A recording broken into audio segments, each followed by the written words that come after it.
Here are the most common mistakes made while hatching chickens. Don't buy a cheap incubator. I personally made the mistake of buying a very cheap incubator, and I didn't have a very good experience. You need to buy an incubator that has good humidity control and good temperature control. We use the Nature Right 360 and the Celnovo. Each of these have worked great for us. Make sure to purchase a self-turning incubator. It makes it much easier. Now you need to also make sure that you set up your incubator and test it before adding your eggs.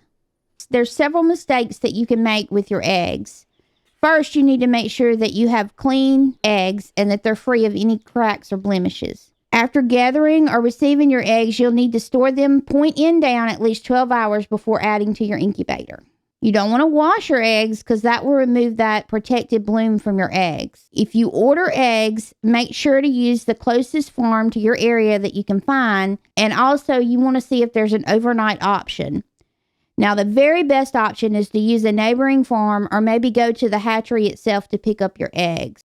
Another mistake that you can make is with your temperature and humidity during your hatching process. Now, your temperature should be between 97 and 102 for your full incubation. If the temperature falls below 96 for several hours or above 102 for several hours, your chicks may die in the egg. Now, your humidity is just as important and should be between 50 and 55 from day 1 to 17 and 65 to 70% for days 18 forward until the hatching is complete.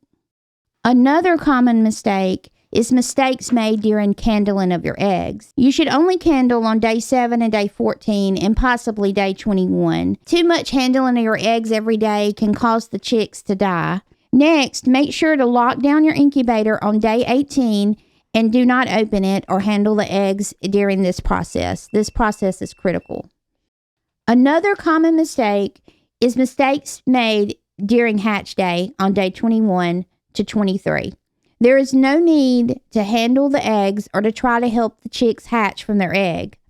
First, there'll be a tiny pip or hole at the air pocket of the egg, and it can take 8 hours before there's any more action.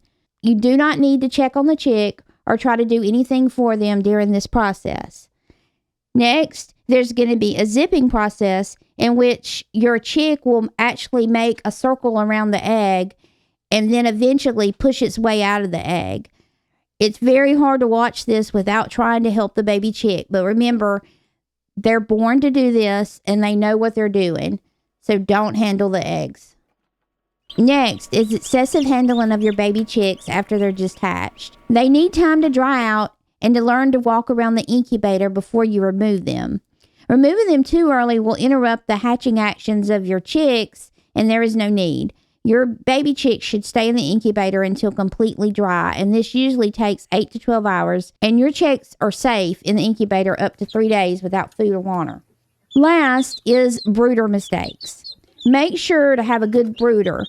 You need to have plenty of room for your chicks to grow, and also they need plenty of fresh, clean water and scratch. You need to have a good walk-in surface for your chicks also. Now, I use puppy pads for the first couple of weeks beneath the food and water, and I use pine shavings under the heater. The chicks also need a good heat source for the first 4 to 6 weeks, as they can easily get cold and sick until their feathers grow in completely. Once again, let's go down the list. A good incubator, fresh eggs, check your temperature and your humidity, lock down on day 18, avoid hatch day mistakes, safe handling of your chicks, and also you need that good brooder. I hope this video was helpful to you. Please subscribe and like, and we would love to hear how your hatching process is going.